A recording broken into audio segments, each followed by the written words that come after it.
歡迎大家今日咧翻嚟咧吳醫人。咁今日坐我隔離嘅咧就係賽馬會善寧之家嘅資深嘅護士長，就係林姑娘啦。Hello， 大家好。係，但係我就係係咁嗌林姑娘啊，會唔係幾親切咧？你可以叫我做 Gigi。OK， 咁今日咧咁就同阿 Gigi 咧就去傾下啲關於生死嘅問題啊，咁同埋關於舒緩治療嘅嘢啦。其實咧，我想問下咧，其實我諗好多觀眾都唔會好知道嘅就係，其實舒緩治療係啲乜嘢嚟㗎？係啊，其實普羅大眾都會覺得舒緩治療就係舒緩咗佢嘅痛症咁樣，咁其實就唔係嘅。其實舒緩治療就係俾一啲晚期嘅病人啦，係啦，可能佢哋喺臨終嘅階段咧，或者晚期嘅階段咧，有好多症狀上嘅唔舒服嘅。嗰啲症狀上嘅唔舒服，可能係包括身心社靈呢4方面嘅。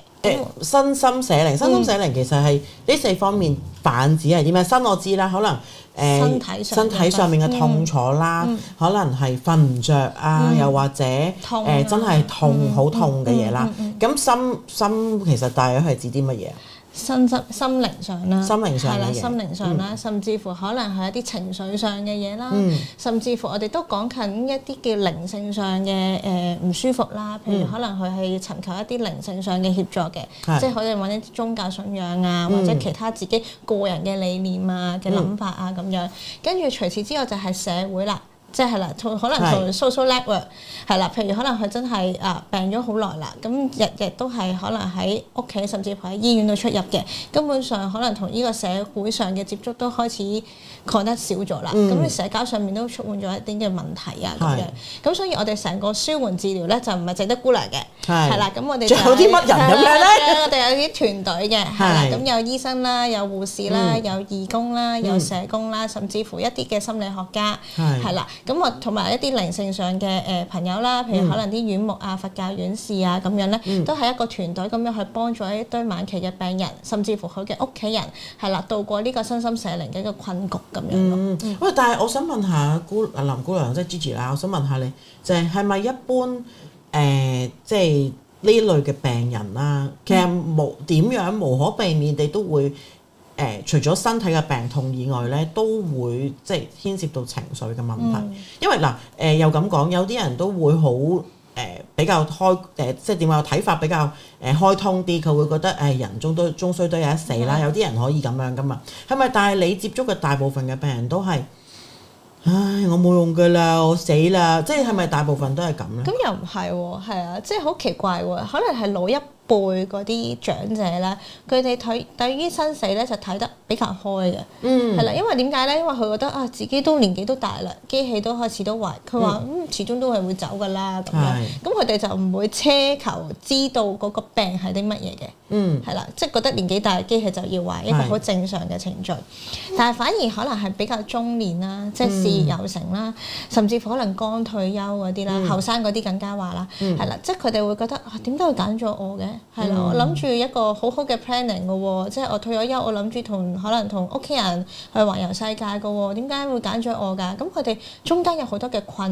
擾啊，係啦，即係點解上天會揀咗我啊？我係咪做錯咗啲乜嘢嘢而受到一啲懲罰啊咁樣咯？咁所以呢個就係心靈上我哋要疏通佢哋啦，係啦。但係有冇啲個案係你見到都即係好心噏啊？可能即係啱啱真係退休。人生嘅前半段咧，就係好努力咁樣去工作，咁然之後就希望下半生嘅時候咧，就可以共聚天倫啦，又或者做自己想做嘅事。有冇一啲咁嘅個案？佢最終佢點樣咧？有嘅，我啱啱都有接觸咗個病人，佢真係啱啱退咗休，我諗1-2個月，係啦，咁就開始唔舒服啦，咁就睇醫生啦，咁跟住之後醫生一幫佢做一啲 check up 嘅時候，就話佢已經係一個晚期嘅胃癌。係啦，咁所以即係呢一個結果啦，其實令到屋企人都好 traumatic 嘅，就話即係冇諗過爸爸辛苦咗咁耐，突然之間原來佢有呢個 cancer， 係啦，幾歲啊？佢都60幾歲，60，但係其實而家60幾歲好後生，青年嚟，中年。局長話中年啊嘛，係啦，咁我哋都覺得即係。係咯，屋企人好難接受啦。咁我哋就係希望佢喺呢段咁短嘅時間內有啲乜嘢嘅心願，我哋可以幫佢 fulfill 到咧。咁樣就俾啲 suggestions 俾屋企人咯，係啦，未必係咁快要入嚟我哋嗰度嘅。即係如果佢可以喺屋企裏邊住嘅話，咁我哋咪幫助佢喺屋企裏邊解除咗佢嗰啲症狀上嘅唔舒服，甚至乎可能教屋企人啲嘅照顧上嘅技巧，有啲乜嘢特別要留意嘅，係啦，真係情況差嘅時候先過嚟咯。咁起碼佢知道原來到最尾嗰一步係有其他人，即係我哋啦，係可以幫助到佢哋，唔需要再出入公立醫院咁繁複咁樣咯。即係都其實會有呢啲咁嘅 support。嗱，我頭先聽你講啦，就係嗱咁大家諗都諗到啦，就係賽馬會領養之家，咁嗰樣嘢就當然就係去到即係唔係善寧之家，咁嗰樣嘢就係即係可能真係去到好晚期啦，冇辦法啦，咁就可能會需要去入住啦。咁但係頭先聽你講，其實舒緩治療亦都可以喺家中進行。係啊，冇錯啊，我哋都比較多，因為我哋好多 case 都係喺屋企裏邊揾我哋嘅。咁我哋第一部分咧就會上咗屋企嗰度睇咗即係個病人先嘅。如果我哋都覺得其實佢喺屋企嗰個症狀上都 OK 喎，處理得到喎，甚至乎可能叫佢我哋帶埋醫生上去都得嘅，係啦，咁都冇乜大特別，都唔需要入嚟住啦，係啦，即係好玩咩？係咪先？同埋之中喺屋企個感覺係會溫暖啲，同埋即係熟悉啲嘅。係啦，即係我哋都話兩手準備咯。如果可能個症狀上開始喺屋企處理唔到啦，甚至乎可能個病人都覺得照顧者啦，照顧得好辛苦啦，好大壓力啦，想喘息下啦。咁我哋就係一個地方俾佢哋一個喘息咯。係啦。喂，但係咧，可唔可以講下咧？就係譬如呢個舒緩嘅治療啦。譬如我咁不幸啦，遇到呢件事，咁然之後好啦，我揾你哋。咁你第一件事就當然係 assess 下我啦，就係究竟喺屋企係唔係可以都做到呢一系列嘅治療？咁可能帶埋醫生上嚟 assess 咁但係點樣？你會 assess 啲乜嘢㗎？即係舉個例，譬如可能係咪我去唔去到廁所呢啲咁樣嘅嘢？嗱，我哋會睇翻佢個人裏邊咧，即係可能一啲基本嘅衞生嘅 readings 啊，譬如可能啲血壓係啦，或者一啲嘅照顧上嘅嘢啦，譬如可能係啲乜嘢咧？譬如兩老嘅。係啦，你都明知個照顧者都係得個老人家嘅，要照顧一個晚期嘅癌症嘅病人喺屋企，其實係好困難噶嘛。咁我哋都會 suggest 不如我哋入嚟啦咁樣，即係啦，等我哋幫你照顧啦咁樣。咁除此之外就可能係用藥嘅技巧啦，係啦，你知一睇醫生一大堆藥噶嘛，係啊，嗰堆藥你都唔知乜嘢打邊藥，一大堆，係啦，即係可能止痛藥都原來有好多隻噶喎，但係屋企人係唔會好認識佢幾時要俾啲乜嘢藥啦，係啦，咁我哋都會做一啲嘅藥物嘅處理啦，係啦，即係教下佢哋點樣幾時應該用啲乜嘢藥，同埋可能嗰個份量啊，同埋個時間性，我哋會幫佢教得準啲，即係希望佢可以常規地食過一堆藥，而唔令到佢痛嘅，係啦咁樣啦。咁除此之外一啲嘅維生嘅治療啦，唔係維生治療，乾淨嘅，即係關於衛生上嘅嘢啦，係啦，譬如係啲。譬如可能係佢哋着片都唔識嘅喎，換片都唔識嘅喎，扶抱都唔識嘅喎，咁呢啲都係我哋要教嘅咯。就會喺舒緩治療嗰陣時上去。係啦，如果佢唔需要入院，就係會咁教啦。我哋評估嘅時候就會做呢啲。但係其實唔識都好正常喎。係啊，好正常㗎，啱啊，唔係一個即係你無啦啦唔會知道點樣去換片㗎嘛，係咪？同埋可能有陣時食嘢啦，一個病患者食嘢唔同我哋一個正常人食嘢，係啦，即係可能屋企人就煮咗一堆好美味嘅餸菜，咁佢 expect 個病人一定要食到嘅，咁但係個病人真係冇胃口啦，甚至乎可能佢個吞咽嗰度都出現咗啲困難嘅時候，咁佢就會可能成日會俾説話俾個病人聽，咁其實個病人都聽得唔開心㗎，咁我哋都係會做一個中間人嘅角色咯，係啦，期望就可以俾個病人又可以表達咗自己感受，而表達完之後個屋企人唔會係埋怨佢咯，又或者個照顧者都會理解多啲。係啊。喂，但係其實呢個角色好鬼死難做，我覺得，因為講真，你病嗰個你唔怪得佢，因為佢真係好辛苦。但係其實同樣地咧，大家都唔好忽視咧照顧者呢個角色，因為其實照顧者都係勁辛苦㗎，即係唔我講話你去照顧一個晚期嘅病人，你甚至乎可能屋企年紀有啲家長啊，或者有啲屋企人年紀大咗咧，佢好似講唔聽咁樣喎，都係啊，即係有自己一套啊，係啊，個照顧都會難㗎嘛。咁所以你哋中間，但係你哋又點樣去做咧？即係你中間嗰個調整係點樣去調整咧？可能係在於專業嘅人士咧，咁佢哋聽第三者講嘅説話多啲嘅，就算我屋企人都好啦，可能有啲病理上嘅嘢問我啦，佢都未必係即刻信我嘅喎。係啊，真係㗎，係咁樣，係啦。咁係，所以係第三者嘅角色係好重要啦，個中間人嘅角色係好重要咯。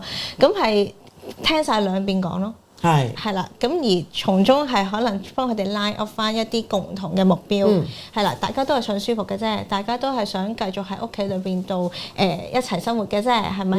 咁如果係大家都係想有呢個共同嘅目標嘅話，咁我哋應該係作出一啲禮讓咯，係啦，即係可能個照顧者都已經知道佢有壓力嘅，會唔會可能其他嘅親戚朋友啊，甚至乎啲仔女聽到原來兩老喺屋企咁大壓力嘅時候，可唔可以都幫下手咧？咁樣係啦，咁我哋就會俾翻一啲 suggestions 俾佢哋咯，甚至乎可能我哋都會唔會揾啲義工啊，可以幫到下手啊，或者啲助理啊幫到手上門啊，係啦，舒緩咗佢一時三刻嗰個情緒上嘅壓力先啦，即係俾佢可以有啲喘息嘅空間先咯。你有冇見即係唔怕啦？節目我可以講下嘅，我覺得即係有冇見過有啲真係你到打電話嚟求救嘅時候啦，其實兩個都差唔多近乎要去到癲啦。然之後真係經過一啲調整之後，佢哋關係變翻好咧？有應該好多，有分享啲係啦試過就係個 case 佢本身係諗住在家離世嘅，係啦，因為我哋在家離世都會做嘅。我在家離世都做，係啊，但係在家離世係OK 嘅嘛？因為以我所知啦，就係必須一定要送院㗎嘛。如果你喺醫院即係 pass away 嘅話咧，咁就唔需要做解剖啊嗰樣嘢啦。咁如果在家離世嘅話，唔係都要有知道嗰個死因嘅咩？係啦，咁因為我哋由原本開始即係做評估嘅時候已經知道個病情係點樣噶嘛。係啦，即係有晒佢嗰啲醫療報告嘅 record 啦，同埋我哋有醫生噶嘛。係啦，咁如果個 case 真係要做在家離世嘅話咧，我哋會帶埋醫生上去嘅。咁如果嗰個病人真係喺14日之前，係啦，即係可能喺佢死亡嘅14日之內啦，係啦，我哋醫生上過門見過個病人嘅話，亦都就可以幫佢簽嗰個死亡文件㗎啦。係啦，咁所以 that's why 我哋話即係在家離世都做啦。咁當然啦，即係我哋都要同個病人傾清楚啦。係啦，同屋企人傾清楚啦，但係即係過去想 home death 嗰個嘅意思係啲乜嘢啦？係啦，有時即係唔係佢所諗咁簡單咯，因為你中間你經歷個過程，你冇醫護人員喺旁邊嘅，即係可能你見到佢氣喘，甚至乎可能你嗌極佢都唔醒嘅時候咧，其實個照顧者會好心痛。係啦，即係我哋要話定晒佢會見到嘅嘢俾佢聽咯。係啦。如果佢承受得到，佢做得到嘅話，咁就完全冇問題啦。咁啱你問我嗰個問題咧，就係嗰個 case 咧，就係在家離世，佢 struggling 咗好耐，係啦，我哋都前後上咗去，都起碼醫生上去啊，起碼都3-4次。跟住到太太有一日講話其實點解佢仲未死嘅？即係佢即係咁樣講喎。跟住我都愕咗然點解咁樣講？點解咁問啊？而家唔係佢死就我死啦。係啊，因為佢覺得好辛苦啊。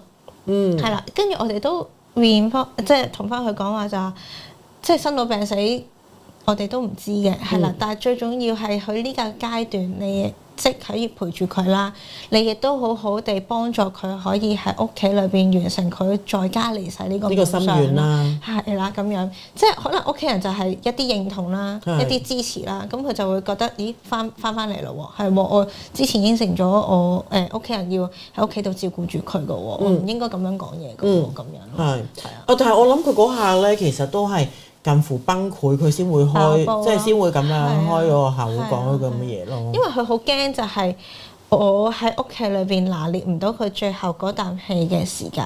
可能喺夜闌人靜嘅時候，佢瞓咗，即係屋企人瞓咗啦。而個 patient 真係走咗嘅時候，佢覺得死啦，係咪我 miss 咗一啲嘢啊？咁樣就佢好擔心呢一樣嘢咯。但係你咁耐世紀以嚟做咗咁多呢啲啦，我想問咧，你自己建唔建議咁樣做咧？即係選擇在家離世，因為似乎頭先我一聽咁當然好好啦，可能係一個你熟悉嘅環境啦，又或者唔需要到最尾可能有醫生搶救你啊，又插喉有呢有路咁樣，但係原來咧。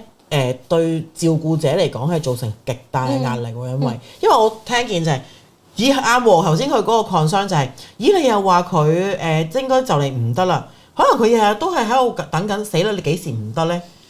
咁你仲未嚟嘅呢下，即係嗰個心理壓力其實好大。如果俾你，譬如你咁資深啦，你去見過咁多，你建唔建議咁樣做？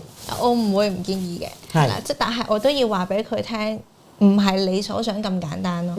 係啦，即係我哋都講緊天時地利人和嘅。係啦，即係可能如果你我有啲enquiry 咧打電話嚟話佢自己獨居嘅。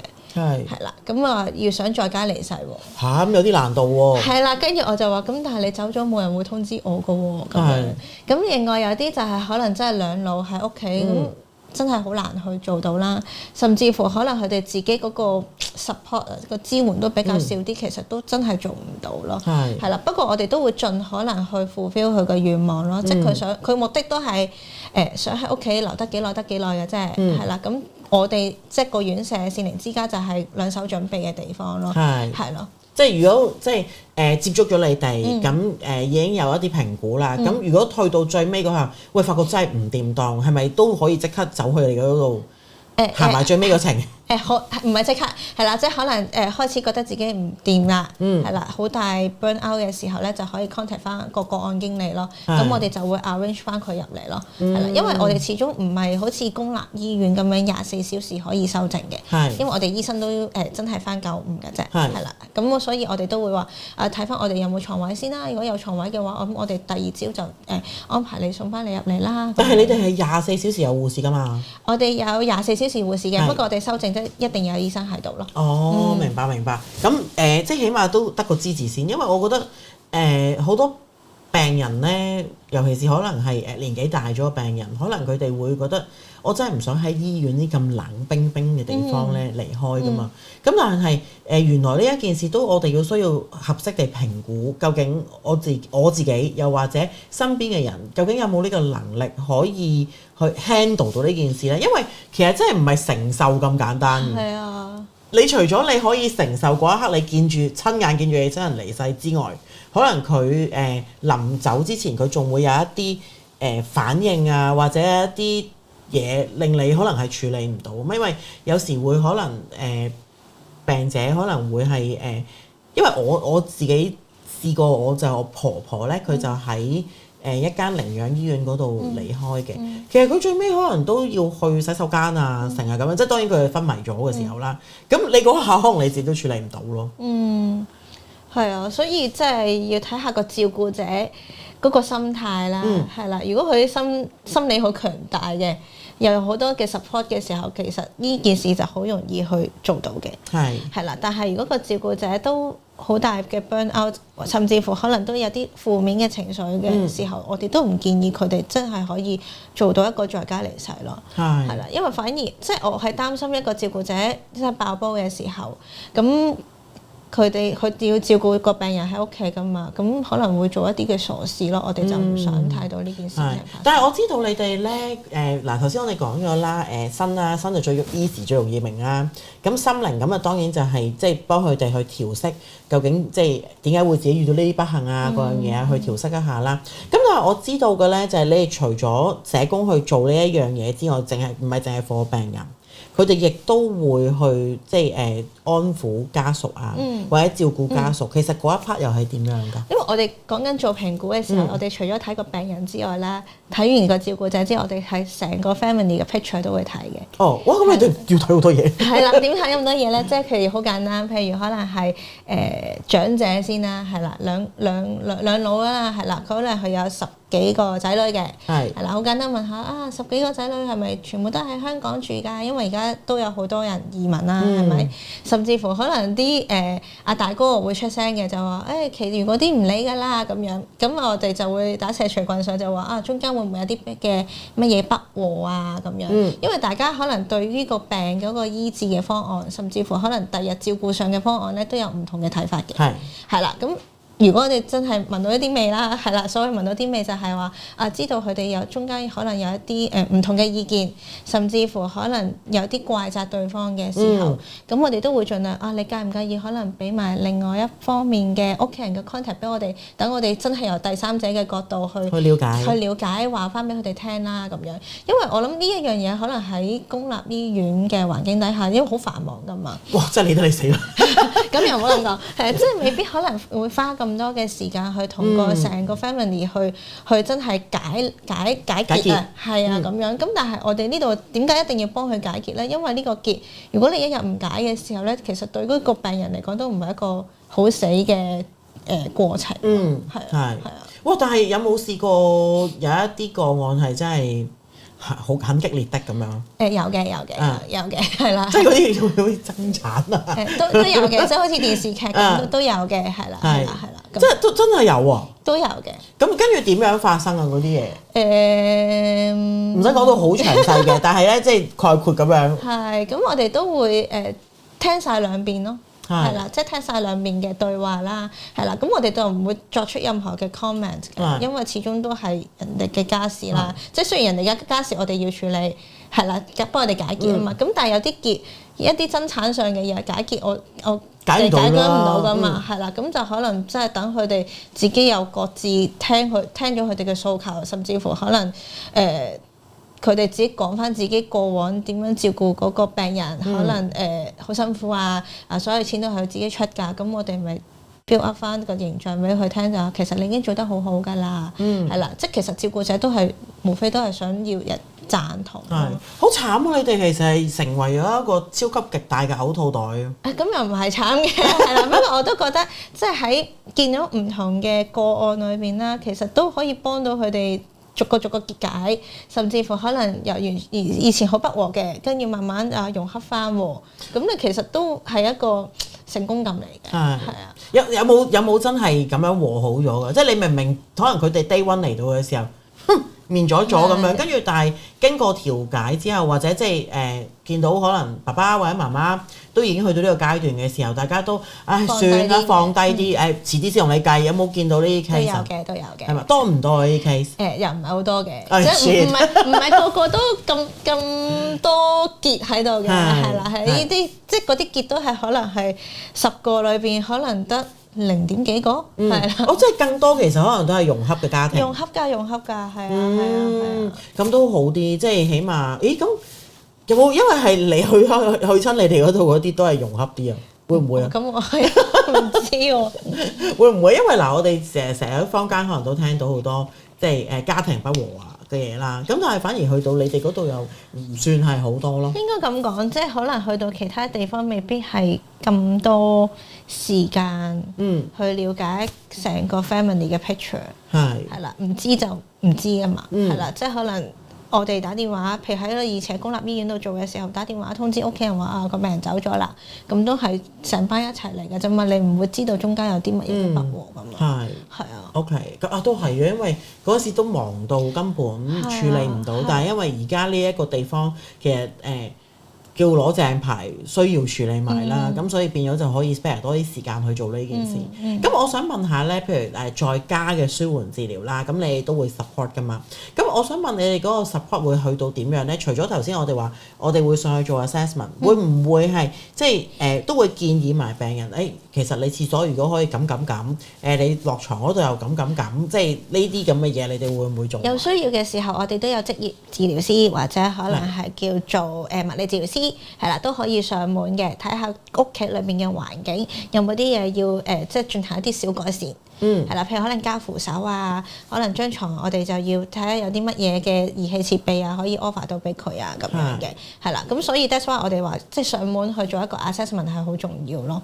係咪即係咧？如果職業治療師啦，即係有時語言治療師啦，會唔會有㗎？職業治療師同埋呢個嘅物理治療師，咁佢哋就會上門咧，就會去即係評估一下間屋。如果你想喺屋企進行舒緩治療嘅話，需要嘅啲乜嘢？咁係咪通常都喺廁所裝扶手啦？咁會唔會係需要可能要轉床？轉床我哋都會 suggest 嘅，係啦。譬如可能我哋上過去個屋企啊，譬如可能個病人真係瞓碌架床嘅，係啦。咁但係佢我哋 foresee 到佢喺屋企仲有好長嘅時間喎，未至於可能係好短嘅時間喎。咁我哋都會 suggest 屋企人會唔會可能轉一張醫療床喺屋企會方便啲咧，方便照顧啲咧？因為始終碌架床你要幫佢換片轉身都比較困難啊，咁樣咯，係啦，我哋都會 suggest 佢哋咯。咁當然啦，即係你提議啫，咁佢唔一定 follow 噶嘛，係啦咁樣咯。因為點解會咁樣問咧？就係因為咧香港嘅屋企咧，你知其實地方好細啦，其實都可能係好困難啊！我覺得呢件事，因為你始終唔係話咁容易可以揾到一個即係地方擺得落嗰張醫療床，有晒扶手，個廁所又唔係嗰啲高嘅浴缸，又可以就咁攬入去嘅，其實都好難。其實對於一個晚期病患者喺屋企沖涼係好困難，係啊，即係你攬入個浴缸嗰度又驚線又都會痛啦，係啦。如果佢真係要行去廁所度沖涼嘅時候，咁企缸又冇乜咁大嘅氣力可以企到咁耐啦，係啦，咁佢一定要坐喺度沖㗎嘛，係啦，咁所以我覺得咁照顧上嘅支持啦，甚至乎可能屋企環境嘅支持，我哋都要真係看得好重咯。咁所以點解咧？就係因為屋企嗰個即係環境嘅問題啦，咁所以其實比較難處理啦。咁但係我想問，譬如去到善寧之家，大約又係點樣嘅咧？你哋有啲咩提供啊？如果去到即係末期嘅病人去到領養啦，會有啲咩提供？因為我哋嗰間房咧，全部都係獨立病房嚟。係，咁我哋可以睇下啦。呢度就係善寧。哇！嗱，我自己咧就去過visit 過一次啦。個環境係非常清幽同埋典雅嘅，係啦，好舒服嘅個環境係。呢個係我哋個花園啦，係啦。咁你見到有時可能啲劇集咧都會點解似曾相識嘅地方係啦。咁有時啲即係電影公司啊或者電視啊都會過嚟呢度拍戲咁樣嘅。咁個花園咧，我哋全部都係一啲無障礙嘅通道嚟嘅，係啦。咁因為我哋期望呢啲院友咧係可以隨時出到花園咯，係啦。咁啊，你見到啲空間都比較大啦，所以我哋就算好差，即係情況好差，我哋成張床推出去都得嘅。係，因為我嗰日的而且確見到嘅就係即係有一啲病人嘅家屬咧係連床一齊咧，同埋即係個患病嘅屋企人啦。出去曬下太陽，因為我諗幾樣嘢啦，即係一個沖涼啦，一個即係去接觸新鮮空氣曬太陽，對於末期嘅病患者嚟講，簡直係即係好奢侈嘅事啊！就算你喺屋企都唔會 feel 到有花園啊，有鳥聲啊，係啦咁樣咯，係啦咁樣。咁我哋睇埋其他環境好唔好啊？呢個都係我哋嘅花園啦，係啦。咁我哋花園都有種到唔同嘅香草嘅區域啦，係啦。咁即係想刺激翻嗰個病人嗰個味覺啊，係啦咁樣。係你哋係咪都好似話會廚師會攞呢度啲香草去煮嘢嘅喎？係啊，冇錯，係啊，種咗唔會嘥啊嘛。都係㗎，同埋即係確保冇農藥啦，係咪？係，仲有病房嘅情況咧，可唔可以都睇下？咁呢個就係我哋概括嗰個樣啦，係啦。咁其實房唔會好多嘅啫喎。我哋得30間房嘅，咁呢一張就係其中一間啦。咁你會見到啦，即係好似同醫院裏邊嘅設施一樣嘅，都係有呢個嘅電動床啦。咁你見到零零舍舍咧，張床隔離有張大嘅梳化床咁樣嘅。咁夜晚咧，屋企人因為我哋都想重視翻屋企人喺度陪住啊。即係佢入咗一間獨立病房，佢就唔係擺咗喺度唔理噶嘛，只不過將屋企嘅環境移師嚟我哋呢個有醫護人員喺度配套嘅環境一齊去照顧住個病人，係啦。咁所以咧，屋企人係可以陪住嘅，係啦。咁夜晚就可以拉床出嚟咧，咁就我哋有晒啲被鋪啊，咁樣俾佢喺度休息咁。你見到咧嗰個落地窗出邊咧係有個騎樓嘅，係啊。但係咧我知道唔係立亂開得嘅，因為咧上次我都問過 Gigi 咧。佢話都要 assess 過咧，就係個病人會唔會有自毀嘅傾向。如果咧冇呢個傾向嘅話咧，先可以開窗。所以大家就唔使話死啦，有個咁嘅窗咪隨時可以飛落去咁樣。咁就唔係咁樣嘅，都會有 assess 過嘅。係冇錯。係啦，咁啊最重要，呢個係呢個咧就叫做道別間。係啦，譬如可能有一啲嘅宗教上啦，譬如可能個病者走咗之後咧，佢哋要誦念一啲嘅經文嘅時候咧，咁我哋都會用到呢間房間咧，就俾佢即係做佢嘅儀式，係啦。咁可能我俾佢哋念經念6至8個鐘，跟住之後咧，咁我哋都真係要將個遺體就擺翻落去嗰個 monastery 咁樣啦，即係殮房嗰度啦。OK，咁所以就呢度可以進行一啲簡單嘅儀式啦。係啦，又或者可能呢間房我哋就會做一啲嘅好似公立醫院咁樣直出嘅儀式咁樣，係啦。我最想睇個廁所，廁所，你冇影到廁所啊？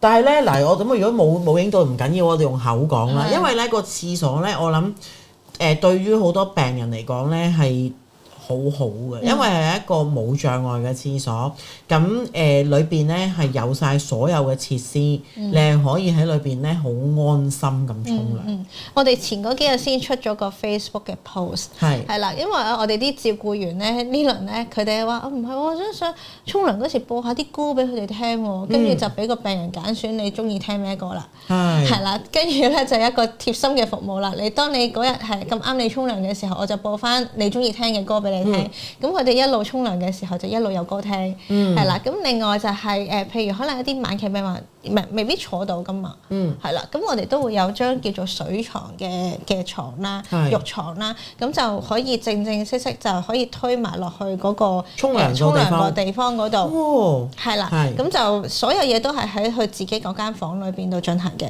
唔需要話好似喺街頭就要推到去街尾，又推翻轉頭，係啦。咁就好似冇乜尊嚴咁樣咯。咁但係我哋所有嘢都私隱度極高啦，係啦。咁佢會好安心咯，係啦。因為咧，點解我會咁樣講咧？就係我都知道咧，譬如好多晚期嘅病人咧，衞生嘅情況咧係好堪虞嘅。點解咧？因為佢自己唔係好喐到啦，咁然之後可能照顧者亦都唔係太過識得去幫佢處理啦。咁然之後咁，如果你喺屋企嘅話咧，咁嗰個地方咧，嗰個障礙物咧多到不得了啦。咁所以基本上其實咧好難去到沖涼。咁呢個惡性循環嚟㗎嘛，你一路就即係你越難你就越唔想沖，你越唔沖嘅話，其實你就越辛苦，嗰件事就好慘嘅。但係喺呢一個地方咧，因為有一個獨立嘅廁所啦，而裏邊咧有晒所有嘅設施，我而家聽到佢仲誇張，可以將床咁樣推埋去沖。咁對於我諗病者嚟講咧，絕對係一個好好嘅即係照顧咯。同埋你知即係晚期嘅病患者咧，其實好慘。我成日都講嘅，病咗咧冇尊嚴嘅。係啊，尤其是譬如可能去到晚期嘅時候，你更加冇尊嚴。咁但係喺呢度咧，似乎咧可以重拾翻啲尊嚴咯。我哋都係希望佢有尊嚴咯，即係喺最尾個階段係啦。就算你都係真係要走向最尾嘅階段啦，但係起碼呢個階段你喺生活都有尊嚴。係無可避免㗎嘛，即係因為老土啲講句就係每一個人生出嚟就係等死啦，因為個個都要死啦，冇人係唔得死嘅。咁但係個問題係中間呢一段究竟我哋係點樣去度過咧？甚至乎我哋到最尾嘅時候係點樣嘅咧？咁呢樣嘢先係我哋需要注意嘅嘢咯，而唔係我幾時死冇乜意思。咁我想問下咧，你即係處理咗咁多啲 case 啊，有冇啲乜嘢 case 咧係令到你自己都其實我見到咁多都忍唔住落淚啦？咁呢啲嘅 case，你其實咁有冇啲即係令到你真係喊苦喊忽咁樣嘅 case？咁又唔會喊苦喊忽咁誇張嘅，係啦。但係即係可能有啲 case 你係接觸咗好耐啦，又或者可能有啲 case 你比較深刻印象嘅，譬如可能係一啲比較後生啲嘅啦，係啦。咁即係都會有情緒，即係可能你覺得其實佢都同自己差唔多年齡啫，咁點解佢人生咁快就完嘅咧？甚至乎你見到屋企人咁心痛嘅時候，你會代入咗佢屋企人嗰個感覺嗰度咯，係啦，即係唔係話做咗醫護人員咁耐就麻木㗎啦，即係冷血咁樣。咁我又覺得我自己唔係冇去到呢個階段咯，係啦。咁但係你要明白到，即係自己有情緒嘅時候，你唔可以影響到你嘅屋企人啦，唔可以影響到你之後嘅病人咯。咁所以當我唔開心嘅時候，我就會出花園咯。係啦。點處理咧？但係即係喂，講真，啱啱先見到，哇，好心痛，覺得好錫，然之後點解要咁樣咧？咁樣個天真唔公平，好多啲咁諗法噶嘛。你自己點樣處理？即係除咗走出花園之外，我會走出花園，跟住之後強忍淚水先啦，即係逼咗2滴都即刻抹咗之後，就會可能係聽歌咯，即係放工嘅時候就會用一啲聽歌嘅方法啦，甚至乎睇書啦，係啦，咁等我自己舒緩下啲壓力啊，或者啲唔開心嘅情緒咯。係你見過最慘嗰個係？見過最慘都有啲深刻嘅印象，就係一個20幾歲嘅男仔啦，係年青人啦，係啦，咁佢有腸癌啦，係啦，咁佢之前都好用盡所有嘅方法去醫治啦，咁但係始終都好似同個癌症都鬥唔過喎，即係分離唔到。係啦，咁跟住佢嘅情緒係好差嘅，係啦，咁屋企人揾我哋係做啲乜嘢咧？就係話佢亂咁食藥啦。係啦，佢連屋企人都唔睬啦，唔知道佢想點樣啦，係啦，即係可能即係揾我哋係做一個 counseling 嘅角色嘅開頭，係啦，咁但係你知道即係20幾歲，佢都有自己嘅諗法，你好難去打入去嗰個圈子嗰度㗎嘛，係啦，咁我哋都花咗好多嘅時間去同佢建立關係啦，咁跟住之後真係諗辦法去幫佢啦，咁呢個過程咧其實係唔係一朝一夕嘅咯，即係唔係單一次見面我做評估嘅時候就做得到咯，但係因為係要日積月累去建立咗個關係，去信任你，佢先會講多啲嘢俾你聽。咁到最後尾，我好記得就係當佢情況真係再開始差啦，咁我係鼓勵佢，不如你俾你啲朋友啦，一啲好錫你嘅朋友啦，而呢啲朋友你都好信任嘅，係啦。你好擔心媽咪啫嘛，係咪？咁如果你真係走咗嘅時候，咁你啲朋友可以幫你照顧媽咪啦，你俾啲朋友嚟探你啦，咁樣。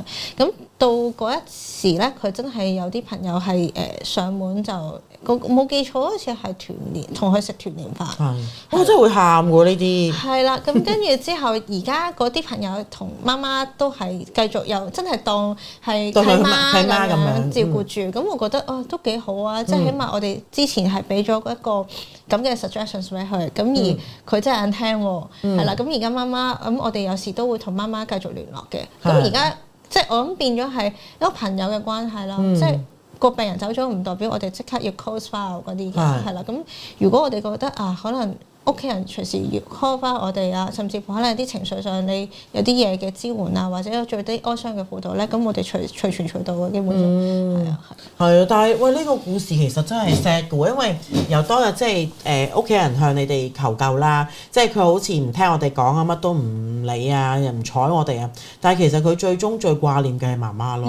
跟住哇，其實聽到都會想喊。所以你要俾一啲嘅渠道俾佢去抒發佢自己嘅感受出嚟咯，因為有時你照顧者同埋個病人，你日日都喺屋企㗎啫嘛，你眼望我眼，即係雖然我有好多説話想同你講，但係我未必係可以講到出口。係。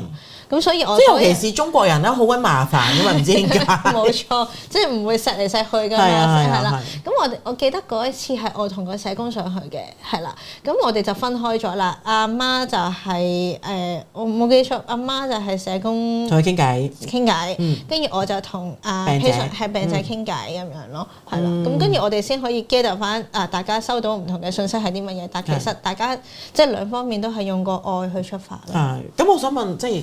而家當然事過境遷啦。我覺得嗰日咧，你同社工咧，係咪行出嚟再傾翻嘅時候，兩個人都係幾下眼淚？咁又冇喎，嗰陣時我就冇嘅，係啦，因為我覺得好似幫佢哋解咗一啲嘅結啦，係啦，同埋好似同嗰個 patient 嗰個關係有再進一步喎，即係佢嘅即係我得到佢嘅信任咯，係啦。咁我我唔適合做呢啲工作。我頭先聽你講，我見到你都眼有淚水。因為我覺得真係好慘啊！即係點解唔可以講出口咧？有時咁，但係冇辦法啦。係因為佢哋就未必係好容易地講到咯。係啊。係咁同埋但係佢最終有冇去到需要去到入嚟我哋嗰度？有都有入到嘅。係啊，因為喺屋企裏邊佢個情況真係開始差啦，係啦，屋企個地方又真係唔係好適宜咁樣照顧啦，咁我就 suggest 佢不如入嚟我哋嗰度啦，咁最終佢真係入咗嚟嘅。係，呢啲個案聽到真係非常之咁唔開心。有冇啲開心翻啲嘢咧？即係我再問你一個問題啊，就係咪入得你嗰度都唔使支走啊？唔係。唔係，我哋都係有啲都會出院嘅。哦，有出院嘅，咁都好啲。點解會有出院嘅咧？因為其實講緊舒緩治療唔係講緊係即係臨死階段先揾我哋嘅，係啦，即係可能前期你開始做一啲積極上嘅治療上係啦，有啲唔舒服嘅時候咧，都可以揾我哋去介入嘅。係咁有好多都係可能做緊一啲化療啊、電療啊，甚至乎可能做完其他嘅治療啦，覺得我都唔係好安心翻屋企住喎，想揾笪地方住下先，係啦，咁我哋都 welcome 佢哋入嚟我哋嗰度嘅。即係可能其實佢個治療已經完成，可能佢已經半好翻㗎啦喎。治療完成未必半好翻嘅，即係只不過係未照下一次嘅嗰啲即係未做 PET scan，咁但係譬如可能要做6次化療就做晒㗎啦，咁然之後可能下次 PET scan 就未嚟，咁啊唔知道個癌症控制成點嗰啲。係啦，因為佢哋做完化療電療都比較攰啊身體，係啦，即係翻到屋企人又覺得死啦，我好擔心喎，驚又發燒啊其他嘢啊，咁要之後又唔識點搞啊咁樣。同埋嗰個清潔啊，我想一陣間你講呢啲先，你講呢個先。係啦，咁我哋就會話，不如可以入嚟住先嘅，咁同埋有啲症狀上啦，譬如可能都會嘔啊、痛症啊，都比較多啲嘅時候，啲症狀上搞掂咗啦，咁咪翻屋企咯，係啦，有需要咪再翻嚟咯咁樣。咁所以我哋有啲 case 係會出入嘅，係啦，最多嗰次都可能有成10幾次嘅，即係可能住一段好短嘅時間，又翻屋企又住到。即係可能2-3日搞掂咗啦，就翻屋企啦。咁又冇2-3日咁短嘅。通常如果真係要教藥嘅話咧，都可能要5至6日嘅。教藥嘅意思係乜嘢？即係醫院俾咗呢一堆藥啦，咁但係嗰堆藥都唔係就咁食係最好嘅，就你哋要幫佢測試啲時間啊，成咁樣。因為我哋可能嗰堆藥啦，醫院俾咗佢，咁嗰堆藥可能未必真係治療咗佢某一種痛嘅，甚至乎可能我哋要換過另外一啲嘅，譬如神經止痛藥啊，或者可能一啲叫做有嗎啡類嘅藥啊咁樣。咁呢個就係為之教藥啦。咁我哋醫生就會即係由最細嘅 dosage 啦，慢慢教上去嘅。咁如果教啱咗嗰個份量，佢又唔覺得痛咯喎，咁其實佢就可以翻屋企咯。咁我哋就 home care 嘅姑娘就繼續 support 住佢哋咯。你咁都幾好喎，即係起碼俾大家知道一件事，就係唔係去親就死係就係一定即刻死啦，唔係咁嘅意思，而係都會有一個好嘅就係咩咧？就係你有一個人有一個專業嘅人去照顧，然之後令你病情穩定啦，你翻屋企。點解我頭先咁樣講咧？就係如果大家有經歷過屋企咧有癌症病患者咧，其實係好痛苦嘅一件事嚟嘅，因為佢打完個化療藥咧嘅時候咧，因為化療藥做咩咧？就係無論你係癌細胞好個細胞好，一拼同你打死佢啊嘛。咁然之後你個人半死啦，咁然之後咁好啦，你嘅白血球咧就要自己打仗咧，就打翻上嚟咁樣。嗰段時間咧，其實咧一粒病菌仔咧都會令到佢好危險。咁所以屋企嗰個清潔嘅程度咧係要去到100級。咁如果譬如做唔到啦，係咪去你哋嗰度會穩陣啲咧？都可以嘅，係都係一個選擇嚟嘅，係啦，因為始終你係獨立嘅房間啊，係啦。咁但係當然啦，即係如果佢驚發燒嘅話，咁可能我哋話要屋企人陪啊嘛。係啦，咁屋企人我哋都會主張，譬如可能佢打完 chemo 之後啦，咁我哋話你都可能要做翻一啲嘅防護衛生啦，即係可能戴住口罩啊、勤洗手啊咁樣咯。因為我自己媽媽曾經試過啦，咁所以我想話嗰陣時咧手洗到爛咁滯。然之後我每日咧翻到屋企咧，首先1比49抹咗個地，1比99抹晒成間屋，每日咁樣做，因為尤其是佢病緊，即係尤其是佢打完藥嘅時候，跟住就永遠屋企人食飯全部都係戴晒口罩，然之後公筷，冇完全不能夠接觸。咁即係當然啦，好慶幸啦，佢喺嗰段期間佢冇發過燒。咁但係其實照顧者就真係好辛苦咯。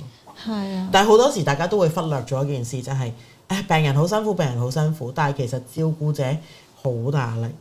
然之後咧係冇地方可以宣泄。因為我記得你嗰日都有同我講過有啲 case 就係、即係媽媽離開，留低好細嘅細路仔。其實你哋嘅社工都會處理埋小朋友嘅情緒，係點樣做㗎呢 part？我哋有啲哀傷輔導嘅，係啦，同埋有啲遊戲治療，係啦。譬如啦，如果可能嗰個我當小朋友嘅父母啦，是但一個可能有病嘅，係啦，入咗嚟我哋嗰度嘅時候咧，咁我哋都會話即去睇下個小朋友對於死亡嘅了解係有幾多。我試過最心痛咧係有一個而家我可能講下會喊，唔緊要嘅，終於到你啦。即係我第一次上去佢屋企嘅時候咧，咁先生係瞓咗喺張梳化嗰度嘅，咁小朋友係有啲好鄙視爸爸嘅，係即係佢覺得即係爸爸好污糟啦。即係爸爸病，係啊，爸爸病好污糟，係啦，佢又唔想同爸爸，即係唔想掂爸爸咁樣，咁佢就自己匿埋喺間房嗰度玩，跟住到我真係同埋屋企人啦傾完晒個病情之後，咁我就撩個小朋友玩啦，跟住個小朋友就話即係爸爸好懶嘅，即係成日瞓喺度唔同我玩嘅，係啦，但因為佢唔明白，佢唔了解爸爸有病，佢就覺得爸爸係懶。咦，我喊先，我你喎想。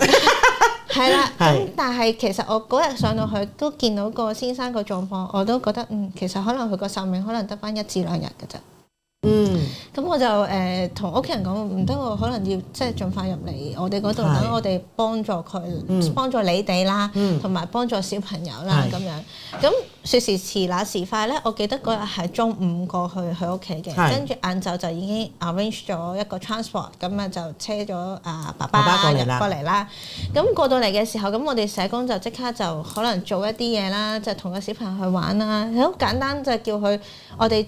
咪有個遊戲治療室咁樣嘅，出邊有啲煮飯仔咁樣噶嘛，跟住話不如你煮餐飯俾爸爸食啊咁樣，咁佢就真係煮喎，咁佢煮完之後咧係喊添，冇紙巾冇而家附近都。OK 強忍淚水係啦，咁佢煮完之後咧，咁我就帶佢上去送俾爸爸啦。咁佢去到送俾爸爸嘅時候咧，因為我哋要經過個廁所先去到張病床噶嘛。佢死都唔行去病床嗰度，佢就匿入咗廁所度喊，係啦。跟住我話：你做咩事啊？係啦。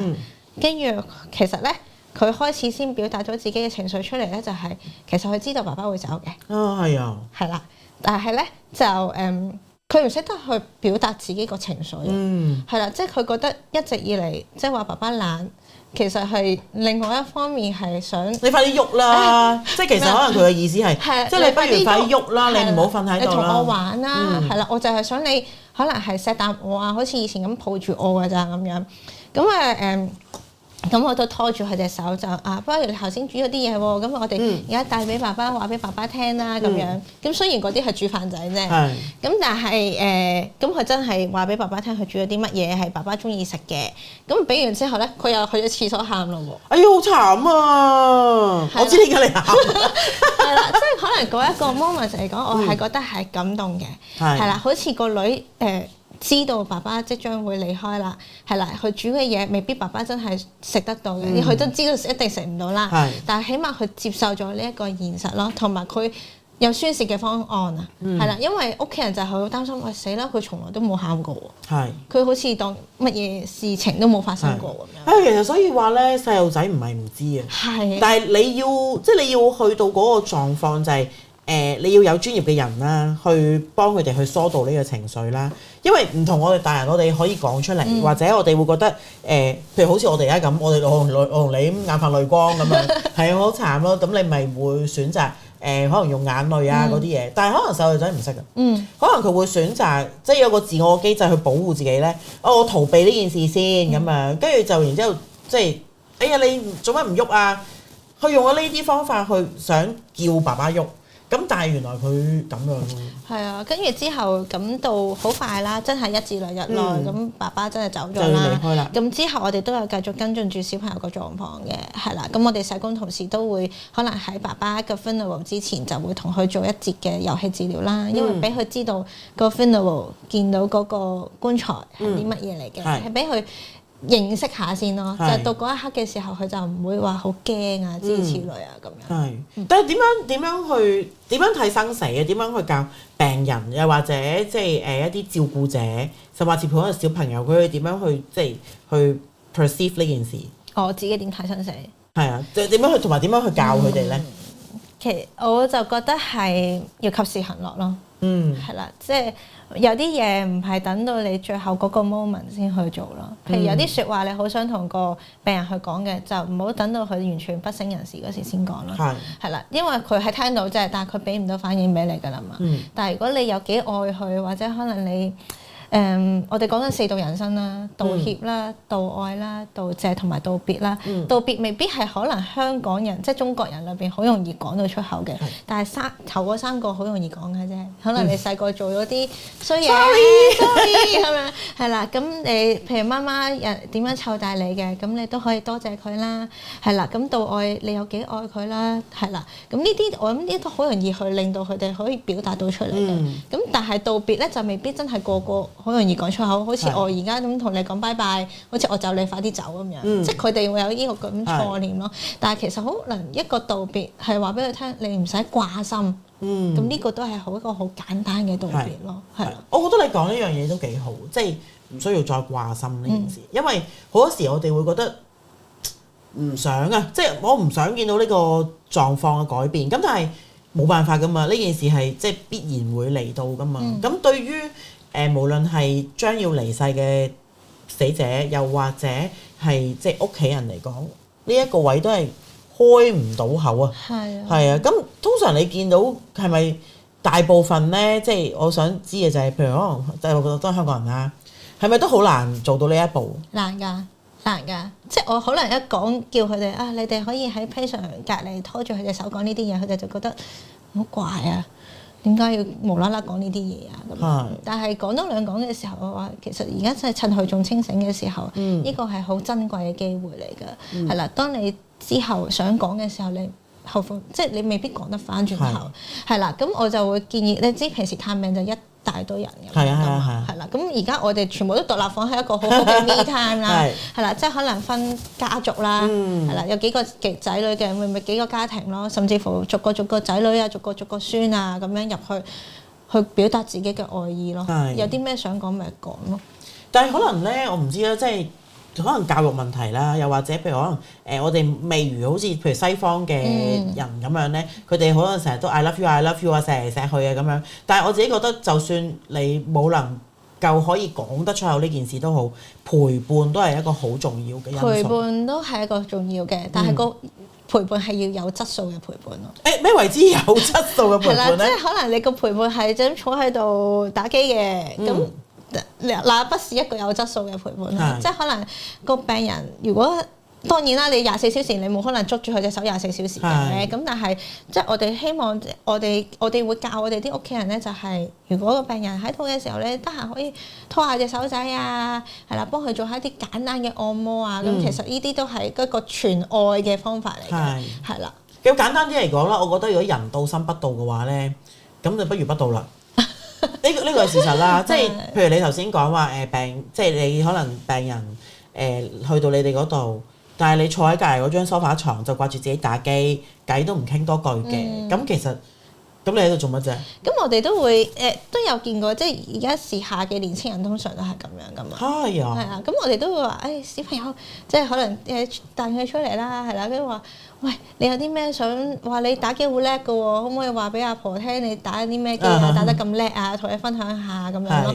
就同埋時下年輕人對於呢個科技好咩㗎嘛？咁我哋話以前有啲相㗎嘛，屋企你幫我哋喺屋企嗰度 scan 晒落你部電話度，整部 iPad 俾阿婆睇下啦，係啦咁樣咯，就做翻啲有意義嘅嘢。但係佢哋都肯做嘅，肯嘅，乖嘅。係咁其實可能真係唔識表達啫，或者唔知道咩叫做有質素嘅陪伴。但係其實你話譬如可能 suggest 到一啲嘢叫佢哋做嘅時候，佢哋都係能夠做得到嘅。咁都好啲。但我最怕嗰啲咧，坐到嚟度，跟住然之後自己撳自己嘅電話，喂，即係同阿婆傾下偈啊，跟住然之後都唔理。因為我哋學習嘅過程冇學過呢一樣嘢啊嘛。係，即係我哋讀書嘅時候嘛，你係講緊。啊係啊係啊，咁同埋平時都唔會阿媽阿爸都會教呢一樣嘢噶嘛。係咯，咁所以即係我諗係由第三者係啦，一個中間人嘅角色去教佢哋去做呢啲嘢嘅話，會更加好。我仲想講埋咧，最後咧就係我知道你哋嗰個善寧之家咧個設計上邊咧有一個位係好特別嘅，就係即係車嚟同車走嗰個位置咧，可唔可以都同我哋講下？我雖然冇相係嘛，有冇相啊？冇，係唔緊要你講。係我哋個門口咧，就係我哋個病人咧點樣入嚟。咁到佢真係我哋呢度做埋一啲儀式啦 funeral 嘅時候咧，個靈車咧都係同一個位置走嘅。咁平時喺醫院啦，咁嗰啲 body 咧咪會係可能係一個後巷啊，係啦側門啊嗰啲度走噶嘛。我哋就唔係嘅。點解我哋有咁嘅設計咧？就係個建築師咧就話，因為我哋係要對待人咧。同埋個死人咧係同一個 level 嚟嘅，係啦，邊度嚟就邊度走咯，係啦，即係唔係話行入嚟，跟住然之後，你死咗啦，就喺側邊嘅地方，匿埋埋咁走啦，咁樣嘅意思。咁我覺得好有意思啊呢件事，因為絕對睇得出呢嗰個係即係對一個生命裏邊去到最後階段啦，都係咁尊重咯，係好正喎！因為今日好多令人想喊嘅故事。咁我想話咧，如果真係有需要去到揾善寧會去處理嘅話，我哋可以點樣揾到你哋咧？可以去我哋嘅網頁啦，係啦，或者我哋嘅 Facebook 啦咁樣。咁我哋網頁如果真係揾到我哋服務嘅話咧，咁其實你 click 入去，咁有張 Google Form 你填完之後咧，咁2至3個工作天內咧就會有姑娘咧就會回覆閣下咁樣，就安排做一啲評估啊，或者電話嘅查詢啊咁樣咯。咁我知道咧，所以嗱大家聽到咧，即係關於呢度嘅單獨嘅病房咧，都聽到都應該單獨病房喎咁樣。放心，佢哋嗰度咧，如果評估過咧，係會有一啲資助嘅。係啦。咁但係我想問，而家咧嗰個你哋嗰個營運上邊咧，係咪都係政府嘅資助啊？定係你哋其實係獨立嘅，咁都係靠捐款咁樣？我哋都係一個自負盈虧嘅機構嚟嘅。哦 OK。係啦，咁政府就冇資助嘅。係啦，咁如果我哋要資助一堆病人，係啦，受資助嘅病人咧，都係靠我哋善寧會啦，一啲籌募嘅經費啦，去資助嗰班受資助嘅病人咁樣。係 OK， 咁就即係我都知道，其實係好多曾經使用過善寧會服務嘅有一啲人士咧，其實都會有一啲捐款啦。咁可能都係因為喺度接受咗好好嘅服務，咁然之後都想將呢一個愛咧就延續落去啦。咁但係如果平時嗰啲籌募經費嗰啲又冇其他嘢搞啊？冇其他嘢。我哋都有一啲活動嘅，係啦，譬如可能12月有啲嘅聖誕節嘅活動啦，係啦，咁跟住之後啱啱過咗嗰個月咧，我哋又做咗一啲行山嘅籌款嘅活動啦，咁樣。咁平時我哋都有啲籌款嘅，係啦，咁其實喺我哋嘅網站嗰度都有嘅，係啦，係啦。咁如果大家即係都當然啦，最好就唔需要佢哋嘅服務啦，係咪？咁但係如果假時間真係有家人或者有朋友需要呢個服務嘅話咧，都不妨咧可以去到善寧會嘅網頁，或者其實佢哋都有 Facebook 嘅，我知道。咁可能都可以聯絡到佢哋啦。咁又或者你譬如今日聽完呢個節目，你覺得呢件事係好有意思嘅，而你亦都會有一啲多餘嘅錢，係可以去捐助下嘅，都不妨咧去幫助呢一啲末期嘅病人，因為我自己覺得當然我唔想我自己係受助嗰位，但係大家都應該會知道一件事，就係施比受更有福。如果你係有能力有盈餘可以幫到人嘅話咧，呢件事絕對係一件好有福報嘅事咯。